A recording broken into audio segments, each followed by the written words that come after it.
Hello friends, I'm Shulpan. Today I'm going to give a short presentation on CV.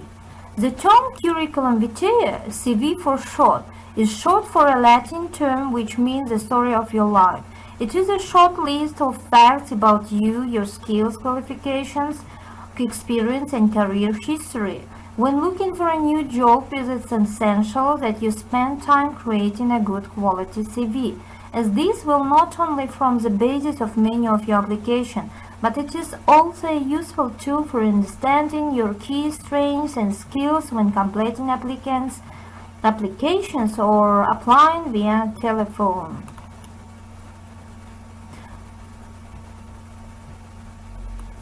I'd like you to focus on this table.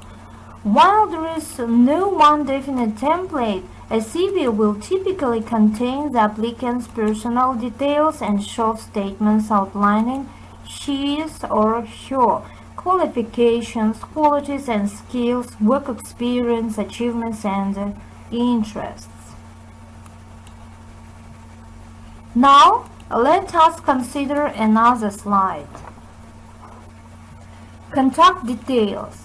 Include your full name, home address, mobile phone number and email address. You do not need to include your date of birth or a photograph unless you are applying for an action or modeling job. Profile.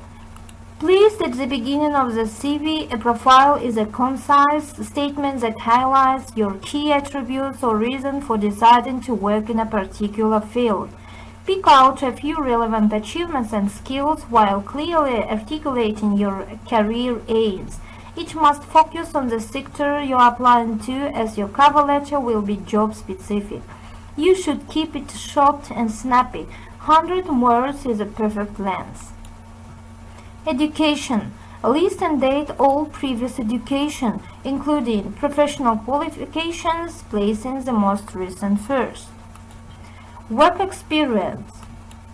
List your experience in reverse chronological order, making sure that anything you mention is relevant to the job you're applying for. If you have plenty of relevant work experience, this section should come before education. Skills and achievements. This is where you talk about the foreign language you speak and the IT packages you can competently use. Whatever you list should be relevant to the job and not over-exaggerated, as you will need to back up your claims at interview. If you have got lots of relevant experience, you should do a skills-based CVs. Interests. Simply writing, socializing, going to the cinema and reading isn't going to catch the attention of the recruiter. However, when relevant to the job, your interest can provide a more rounded picture of you and give you something to talk about at interview. Examples include writing your own blog if you want to be a journalist, or being part of a drama group if you are looking to get into sales. And references. You do not need to provide the names of references at this stage. You also do not need to say references available upon request, as most employers would assume this to be the case. From this, we can understand that writing about your interest is very important. Some employers may spend as little as 45 seconds skimming a resume before branding each note of interest, may be of interest, via a business school. Succinct, eloquent, well-structured. Towers Hamlin said. For example, traveled through Europe by train this summer in a group of 4 people, visiting historic sites and practicing my French and Italian. Reading helped younger pupils with reading difficulties at school. This could be the same individual as this first example, but the impression is completely the opposite: an outgoing, proactive individual who helps others. Take a look at these tips on presentation. First, Your CV should be carefully and clearly laid out, not too cramped, but not with large empty spaces either.